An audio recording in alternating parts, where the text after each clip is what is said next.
Hello everyone, कैसे हो आप सभी। उम्मीद करूंगा आप सभी अच्छे होंगे और अपनी अपनी पढ़ाई में व्यस्त होंगे। आज के इस वीडियो में आप सभी के लिए लेकर आ चुका हूं मैं एनटीपीसी एग्ज़ाम 2025 के लिए इम्पोर्टेंट क्वेश्चन। जैसा कि आप सभी को पता है एनटीपीसी की एग्ज़ाम डेट आ चुकी है।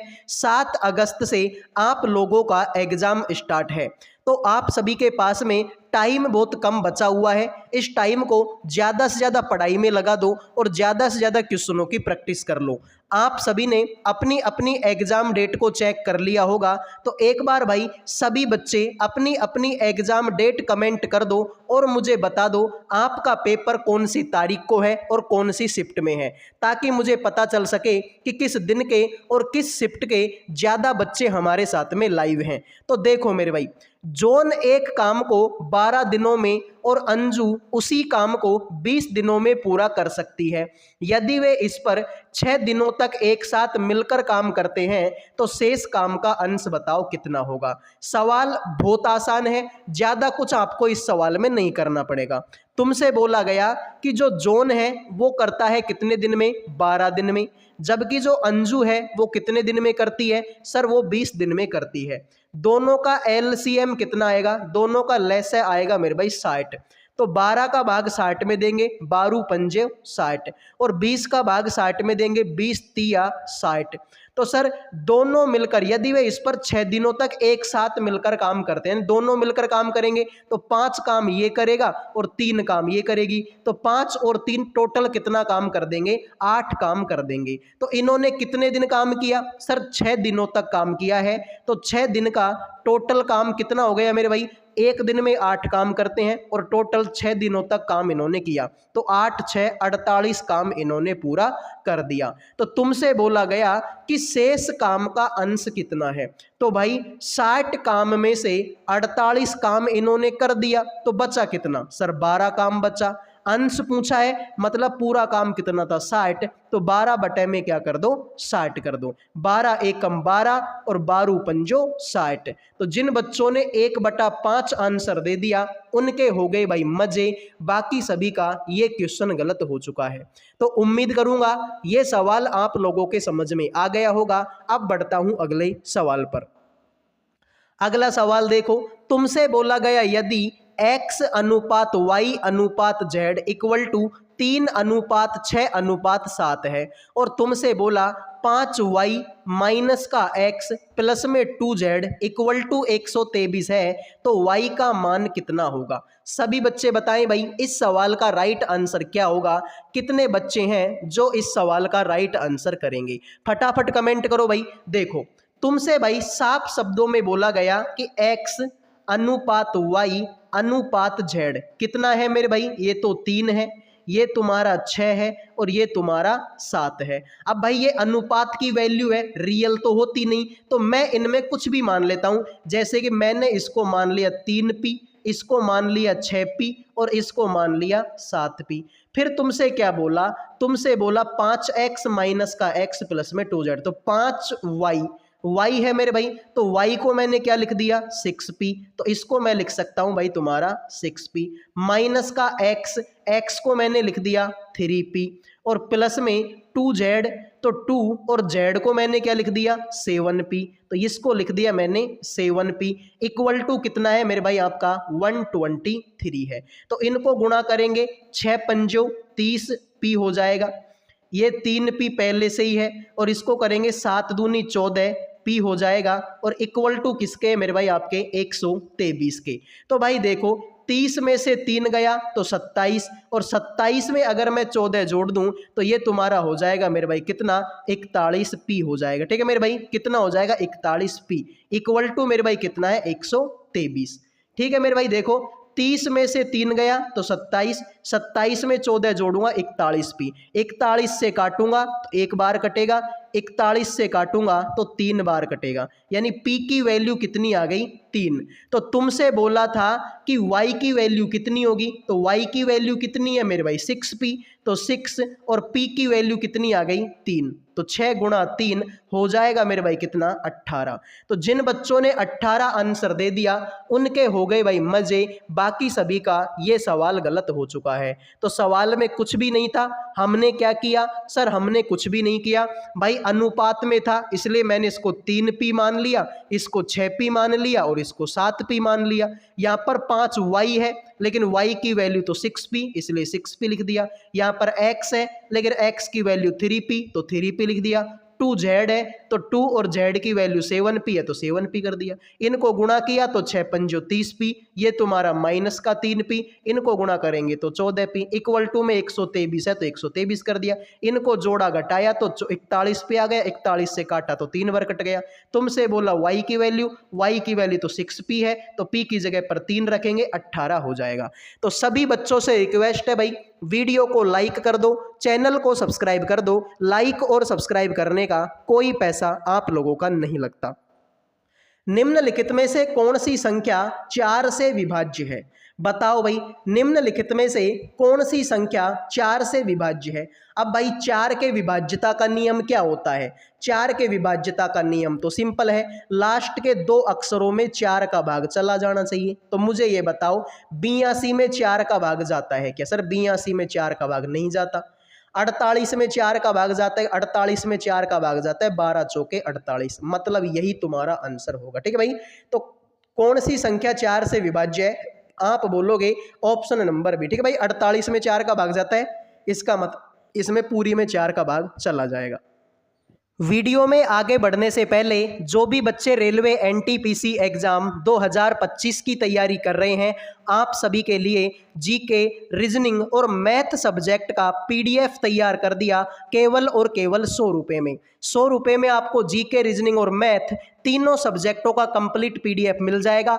इसमें सारे क्वेश्चन उसी तरीके के हैं जिस तरीके से एग्जाम में पूछे जाते हैं, यानी कि क्वेश्चन होगा, उसके 4 ऑप्शन होंगे और फिर उनका डिटेल में सॉल्यूशन आपको इसी पीडीएफ में मिलेगा। ठीक है, तो जिस तरीके से तुम्हारी एग्जाम में क्वेश्चन आते हैं उसी तरीके के क्वेश्चन आपको इस पीडीएफ में मिलेंगे। 100 रुपये में तीनों सब्जेक्टों का पीडीएफ आपको मिलेगा। जिन भी बच्चों को चाहिए इन नंबरों पे व्हाट्सएप मैसेज करके 100 रुपये में आप तीनों सब्जेक्टों का पीडीएफ ले सकते हो। अब बढ़ते हैं अगले सवाल पर। 2 रेलगाड़ियां समान चाल से विपरीत दिशा में चल रही हैं। यदि प्रत्येक रेलगाड़ी की लंबाई 540 मीटर है और वे एक दूसरे को 54 सेकंड में पार कर देती है, तो प्रत्येक रेलगाड़ी की चाल बताओ कितनी होगी। तुमसे बोला कि 2 रेलगाड़ी हैं जो समान चाल से चल रही हैं, यानी कि पहली रेलगाड़ी की चाल भी x है और दूसरी रेलगाड़ी की चाल भी कितनी है मेरे भाई, x है। अब दोनों भाई तुमसे बोला कि दोनों विपरीत दिशा में चलती है, तो मैंने तुमको हमेशा एक बात बताई थी कि जब भी ट्रेन एक दिशा में जाएंगी तो चाल हमेशा घट जाएगी, और जब भी ट्रेन विपरीत दिशा में आएंगी भाई, एक इधर को जाएगी एक इधर, यानी जब भी चीजें ट्रेन जो है भाई विपरीत दिशा में जाएंगी तो चाल हमेशा जुड़ जाएगी। तो मेरे भाई तुमसे बोला गया कि समय यानी कि चाल कितनी, ठीक है, दोनों रेलगाड़ियों की चाल, तो चाल बराबर में क्या होता है? चाल बराबर में होता है दूरी बटे में समय। दूरी बटे में समय ये होती है चाल। तो मेरे भाई विपरीत दिशा में चल रही है यानी कि चाल जुड़ जाएगी, तो x और x कितना होगा मेरे भाई, 2x। तो ये हो गई मेरे भाई चाल। दूरी कितनी? सर प्रत्येक रेलगाड़ी की लंबाई 540 है, तो पहली रेलगाड़ी की लंबाई भी 540 और दूसरी की भी 540, तो 540 और 540 कितना होता है, 1080 होता है, और इसको पार करने में 54 सेकंड का टाइम लगता है।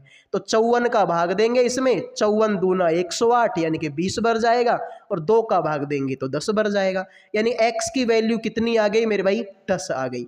तो जिन बच्चों ने 10 आंसर दे दिया उनके हो गए भाई मजे, बाकी सभी का ये सवाल गलत हो चुका है। तो जिन बच्चों ने डी आंसर दे दिया उनके मजे हो गए, बाकी सभी का ये सवाल गलत हो गया। उम्मीद करूंगा आपको ये सवाल समझ में आ गया होगा। ठीक है भाई, तो जब भी विपरीत दिशा की बात होगी चाल हमेशा जुड़ जाएगी। x और x 2x हो गया।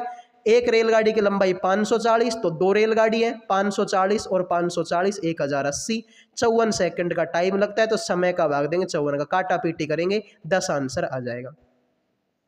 यदि 36 वस्तु बेचने पर 9 वस्तुओं के विक्रय मूल्य के बराबर में लाभ होता है तो लाभ प्रतिशत बताओ कितना होगा। 1 सेकंड का सवाल है ये तो, ठीक है भाई, 1 सेकंड का सवाल है।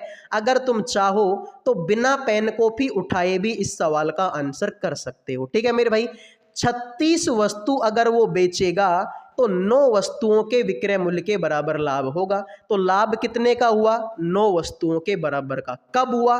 जब 36 वस्तु बेची। तो 36 में से 9 का तो लाभ ही हो गया, यानी कि भाई 36 में से 9 घटाएंगे तो 27 आंसर आएगा, ठीक है भाई। और परसेंटेज है तो गुणा 100 कर दो, 9 एकम 9 और 9 तिया 27। 100 बटा में 3 करेंगे तो आंसर आएगा 33.33। तो जिन बच्चों ने भाई 33.33 आंसर दे दिया उनके हो गए भाई मजे, बाकी सभी का ये सवाल गलत हो चुका है, ठीक है भाई। तो 9 वस्तुओं के बराबर लाभ हुआ है तो लाभ तो ऊपर आता है, नीचे आता है क्रय मूल्य। तो 36 वस्तु बेची तो 9 वस्तुओं के बराबर तो लाभ ही हो गया। तो 36 में से 9 घटा दो 27 आएगा, 9 तिया 27, 100 में 3 का भाग देंगे, 33.33 आंसर आएगा। अगले सवाल को देखते हैं भाई। अगला सवाल क्या होगा देखो। 17 लड़कों की एक समूह की औसत आयु 28 वर्ष है। 22 वर्ष और 28 वर्ष वाले आयु के 2 लड़के समूह छोड़ देते हैं। उनके स्थान पर 34 वर्ष की आयु वाला एक लड़का समूह में आ जाता है। तो समूह की नई औसत ऊंचाई ज्ञात करें। 1 सेकंड का सवाल है भाई ये भी, इसमें भी आपको कुछ भी नहीं करना पड़ेगा। तो देखो मेरे भाई, तुम्हारे पास में पहले 17 लड़के थे। 17 लड़कों में से इनकी औसत आयु कितनी थी? 28 साल। अब 28 साल इनकी औसत थी, 2 लड़के छोड़ के चले गए। एक तो 22 साल का छोड़ के चला गया और एक 28 साल का छोड़ के चला गया। तो भाई 28 औसत था, 28 वाला ही छोड़ के गया। तो इससे तो कोई फर्क पड़ेगा नहीं ना, तो मेरे भाई इससे तो औसत घटेगा ना बढ़ेगा, क्योंकि औसत इनका पहले से 28 था और 28 वाला ही निकल के चला गया। तो ना तो कम होगा ना ज्यादा होगा, तो इससे तो कोई फर्क पड़ने वाला है नहीं, ठीक है भाई। इस वाले से तो कोई फर्क पड़ने वाला है नहीं, इसको छोड़ दो। तो मेरे भाई फर्क पड़ेगा इससे, यानी 22 का छोड़ के गया और 34 वर्ष का आ गया, ठीक है। 22 का तो छोड़ के गया और 34 वर्ष का आ गया, तो कितनी ज्यादा एक्स्ट्रा आ गई मेरे भाई? तो 22 और ये है 34, तो 12 साल तुम्हारी क्या आ गई तुम्हारे पास में एक्स्ट्रा। अरे भाई 22 में 12 जोड़ूंगा तभी तो 34 आएगा।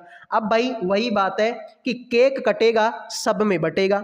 तो पहले कितने लड़के थे? 17। 17 में से 2 चले गए, हो गए 15, एक वापस आ गया, हो गए 16।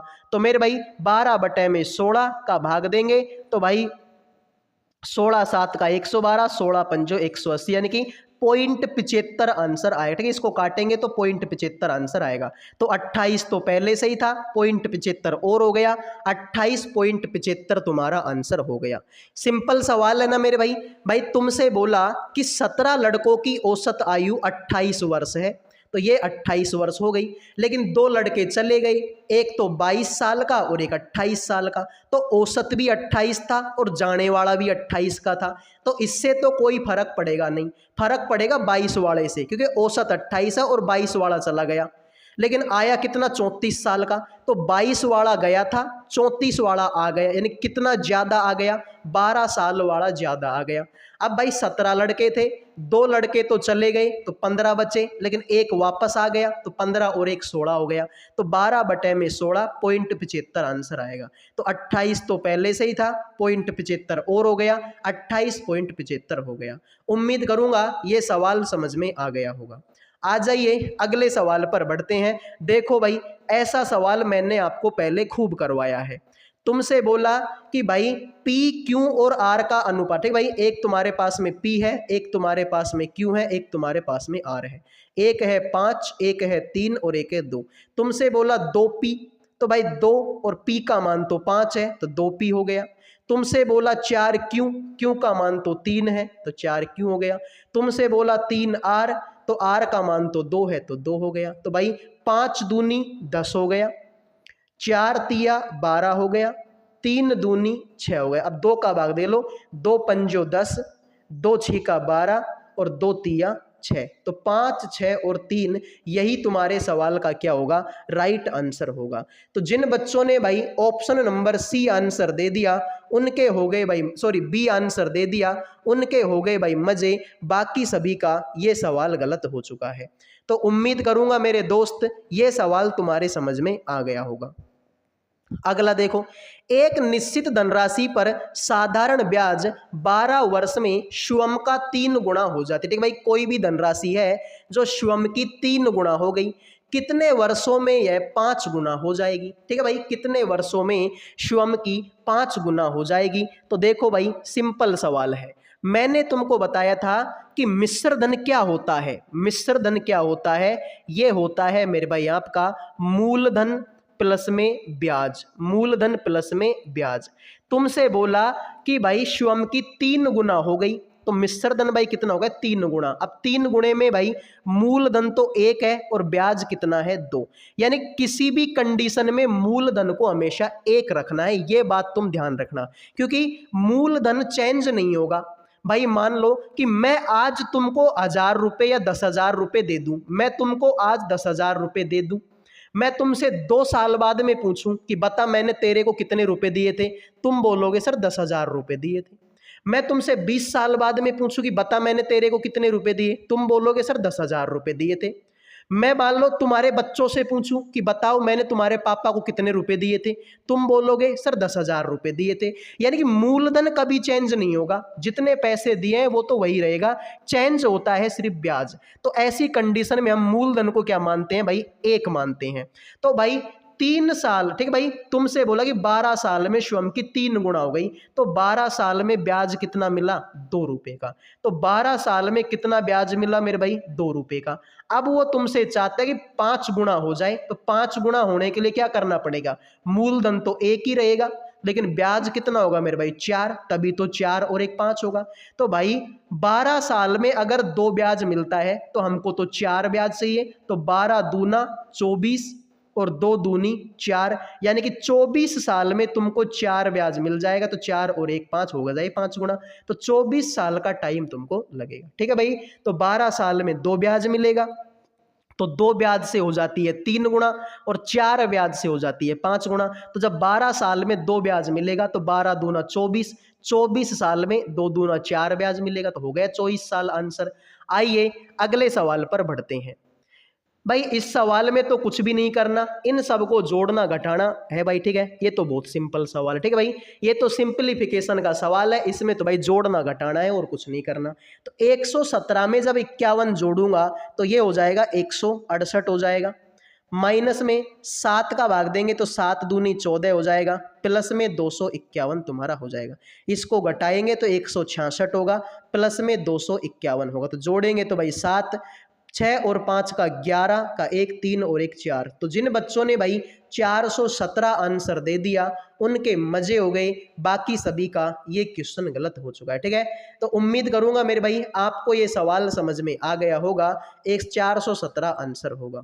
अगले सवाल पर बढ़ते हैं। एक व्यापारी 4500 रुपये प्रति शर्ट की दर से 2 शर्ट बेचता है। यदि वह एक पर 20% का लाभ कमाता है और दूसरे पर 40% की हानि कमाता है, तो कुल हानि प्रतिशत बताइए कितना होगा। तो देखते हैं भाई आप में से कितने बच्चे इस सवाल का राइट आंसर करेंगे, फटाफट कमेंट कर दो मेरे भाई। ठीक है, तो देखो मेरे भाई, यहाँ पर देखो विक्रय मूल्य भाई, एक शर्ट का विक्रय मूल्य कितना है, 4500 रुपये। ठीक है भाई, तो प्रति शर्ट की दर से 2 शर्ट बेचता है, तो एक शर्ट को बेचा कितने में, 4500 में। तो भाई विक्रय मूल्य तुम्हारा कितना होगा, एक शर्ट को 4500 में बेचा तो 2 शर्ट को कितने में बेचा, एक को 45 में तो 2 को कितने में, 9000 में बेचा होगा। अगर मैं बात करता हूं मेरे भाई किसकी, क्रय मूल्य की, तो एक शर्ट को बेचा कितने में, 4500 रुपये में। तो 4500 रुपये में बेचने पर 20% का लाभ हो गया, यानी कि ये कितना हो गया मेरे भाई, 120, और मल्टीप्लाई कर देंगे मेरे भाई आपकी 100 की। तो भाई 0 से 0 काट देंगे, 12 का भाग देंगे तो भाई 12 तिया 36, तुम्हारा 9 बचेगा, 12 पंजो 60, 12 छिकाणी 72, 12 7 का 84। ठीक है भाई, ठीक है, 6 बचेगा, 12 पंजो 60, यानी कि मेरे भाई ये कितना हो जाएगा तुम्हारा 3750। मैं दूसरे वाले की बात करूंगा, इसमें 60% की हानि हुई, तो मेरे भाई बेचा तो कितने में है 4500 में, हानि कितने की हो गई 40 की। अब दुनिया में सब कुछ 100% होता है, 40 की हानि होगी, मतलब इसको 60 में बेचा होगा, तो मल्टीप्लाई 100 से करेंगे, वही काम करेंगे भाई, 0 से 0 काटेंगे, 6 का भाग देंगे, 6 7 का 42 और आपका हो जाएगा भाई 3 6 पंजो 30, यानी ये हो जाएगा तुम्हारा 7500। तो टोटल विक्रय मूल्य कितना आया भाई 3750 में तो इसको बेचा और 7500 में इसको बेचा, तो ये कितना हो गया मेरे भाई 11250, यानी भाई टोटल इन दोनों को जोड़ेंगे तो कितना आएगा 11250। तो मेरे भाई तुमसे बोला था कि कुल हानि प्रतिशत कितना होगा, तो भाई 11250 रुपए की चीज को 9000 में बेच दी, तो भाई हानि कितने की हुई, आप बोलोगे 2250 रुपए की हानि हुई है। कितने रुपए की चीज पर 9000 की चीज पर, तो 9000 को मैंने नीचे लिख दिया, परसेंटेज बढ़ाएंगे तो 100 से गुणा करेंगे, 2 जीरो से 2 जीरो काटेंगे, 1 जीरो से 1 जीरो काटेंगे, 225 में अगर मैं 9 का भाग दूंगा तो 9 दूनी 18 और 9 पंजो 45। ठीक है मेरे भाई, 9 दूनी 18, 4 बचेगा, 9 पंजो 45, तो यहां पर तुम्हारा कितना हो गया मेरे भाई 25% आ गया। हमने कोई गलती तो नहीं कर दी मेरे भाई, ठीक है, 7 और 3 10 हो जाएगा, ठीक है, 700 और 500 ये तुम्हारा हो जाएगा भाई, ठीक है, तो 2000, ठीक है। हमने शायद कहीं ना कहीं जोड़ने घटाने में गलती कर दी मेरे भाई, ठीक है, हमने शायद कहीं ना कहीं पर जोड़ने घटाने में गलती कर दी भाई। 4500 रुपये में इसको बेचा था, तो लाभ कितने का हुआ मेरे भाई 20% का लाभ हुआ, ठीक है भाई, तो यानी कि इसको हम 120 करेंगे, 120 करेंगे तो ये तुम्हारा 3750 आएगा, 0 से 0 कटेगा, बिल्कुल बात सही है। अगर मैं इसको 4500 में बेचता हूं तो मुझे 40% की हानि होती है, यानी कि 60 होगा, तो ये तुम्हारा भाई कितना हो गया सर, ये तुम्हारा हो गया 7500, ठीक है। तो अब इनको अगर मैं जोड़ता हूं तो 7500 में अगर मैं 3750 को जोड़ता हूं तो 11250 आता है, ये बात भी मेरे भाई सही है। 9000 की चीज थी तो 2250 हो गया, 2250 में अगर मैं 9 का भाग देता हूं तो 25% ही आता है मेरे भाई, ठीक है, 25% ही आता है। इसका मतलब इसके ऑप्शन गलत है भाई, ठीक है, इसका मतलब इसके, ओ हो सॉरी सॉरी सॉरी, ठीक है, क्रय मूल्य पूछा है, ओ सॉरी भाई, ठीक है, हमने ये गलती कर, तभी मैं सोचूं आंसर क्यों नहीं आ रहा। नीचे तो भाई क्रय मूल्य आता है, तो क्रय मूल्य कितना है 11225 का, ठीक है भाई, सॉरी 11250 का, भाई नीचे हमेशा क्रय मूल्य आता है, तो भाई 100 से गुणा कर देंगे, 0 से 0 काटेंगे। अब इसको काटेंगे मेरे भाई, तो लास्ट में देखो यहाँ पर इसको भाई 25 से काटेंगे तो 25 नाम का 225, यानी कि ये हो जाएगा भाई तुम्हारा 900 बार कटेगा, और इसको 25 से काटेंगे, 25 चौका 100 और ये हो जाएगा 45 बाटे, तो 45 दूना 90, यानी कि 20% आंसर आएगा भाई, ठीक है। सॉरी, नीचे भाई हमेशा क्रय मूल्य आता है, ठीक है, नीचे हमेशा क्या आता है क्रय मूल्य आता है, तो ये बात बिल्कुल सही है। 11250 रुपए की चीज को 9000 में बेचेंगे तो 2250 की हानि होगी, तो हानि बटा क्रय मूल्य गुणा में 100, तो 2250 में 11250 का भाग देते हैं तो 20% आंसर आता है, बिल्कुल भाई, रियली सॉरी, ठीक है। आ जाइए अगले सवाल पर बढ़ते हैं। देखो एक्स वाई से 11% ज्यादा है और जेड से 17% कम है, तो वाई का मान अगर 1331 रुपये है तो जेड का मान बताओ कितना होगा। ये भी भाई सिंपल सवाल है, ज्यादा कुछ करना है नहीं, ठीक है, ये भी सिंपल सवाल है, ज्यादा कुछ नहीं करना। भाई तुमसे बोला कि वाई का मान कितना है 1331, तो y का मान कितना हो गया 1331 हो गया, लेकिन x तो मेरे भाई इससे 11% ज्यादा है, तो x कितना होगा 111 बटे में क्या हो जाएगा 100 हो जाएगा। भाई x 111 बटे में 100 हो जाएगा, भाई 11% ज्यादा है तो 111 बटे 100 हो गया। लेकिन भाई z से तो 67% कम है, तो z से 67% कम है, दुनिया में सब कुछ 100 होता है, 100 में से 67 घटाएंगे तो कितना आएगा मेरे भाई 33 आएगा, तो 33 और ये परसेंटेज है तो भाई 100 से गुणा हो जाएगा, तो 100 से 100 कटेगा, 11 तिया 33, 11 का भाग देंगे 111 बार कटेगा, 3 का भाग देंगे तो 3 तिया 9, 3 7 का 21, तो 37 गुणा 111 करेंगे तो 37 एकम 37, 3 से स्पल बचेगा, 37 एकम 37 कुछ गलती कर देगा भाई मेरे, 3 3 9 और 2 बचेगा, 3 7 का 21 हो जाएगा। ठीक है मेरे भाई, तो ये तुम्हारा सही काटा है मैंने। ठीक है, तो 37 एकम 37 का 7 80 लगी 3, तो 37 एकम 37 और 7 कितना होता है मेरे भाई? कहाँ गलती कर दी हम लोगों ने? ठीक है, 1331 है भाई, 100 से 100 कट गया, 11 का भाग दिया, 11 तिया 33, 11 का भाग दिया, 111 बार कट गया। ठीक है मेरे भाई, 111 बार नहीं कटेगा यार, ये 121 बार कटेगा। ठीक है भाई, 111 बार नहीं कटेगा, 121 बार कटेगा। ठीक है भाई, अब इसमें 3 का भाग देंगे तो ये तुम्हारा कटेगा भाई कितनी बार? 37 बार। तो ये तुम्हारा होगा 121 गुणा में 37। ठीक है, तो 37 एकम 37 का 7 होगा, असिल की 3 बचेगी, 37 दूना 74 और 3 77 का 7, 37 और 7 47। तो जिन बच्चों ने भाई 4777 आंसर दे दिया उनके हो गए मेरे भाई मजे। 37 और 7 आपका होता है 44। ठीक है, तो 4447 आंसर होगा। ठीक है, जिन बच्चों ने सी आंसर दे दिया उनके मजे हो गए, बाकी सभी गलत। ठीक है, तो एक बार फिर देख लो मेरे भाई, तुमसे क्या बोला था? तुमसे बोला था कि y का मान 1331 है, लेकिन भाई x इससे 11% ज्यादा है, तो 1331 का 111/100 कर दिया। लेकिन z से तो 67% कम है और हमको z की वैल्यू चाहिए, तो z से 67% कम है, यानी कि 100 में से 67 गए तो 33 बचेगा, 33 गुणा में 100 करेंगे तो भाई 100 से 100 कटेगा, 11 का भाग देंगे 3 बार और 11 का भाग देंगे 121 बार, 3 का भाग देंगे तो इसमें काटेंगे 37 बार, 37 गुणा 121, 37 एकम 37 3 74 3 77 का 7, 37 और 7 होता है मेरे भाई 44। तो जिन बच्चों ने भाई ऑप्शन सी आंसर दे दिया उनके मजे हो गए, बाकी सभी का गलत है। तो ये थी आज की क्लास, उम्मीद करूंगा आपको ये क्लास पसंद आई होगी। पसंद आई है तो वीडियो को लाइक कर दो, चैनल को सब्सक्राइब कर दो। लाइक और सब्सक्राइब करने का कोई पैसा आप लोगों का नहीं लगता, लाइक करना भी फ्री होता है और भाई सब्सक्राइब करना भी फ्री होता है। तो अगले वीडियो में मिलेंगे, तब तक के लिए जय हिंद जय भारत।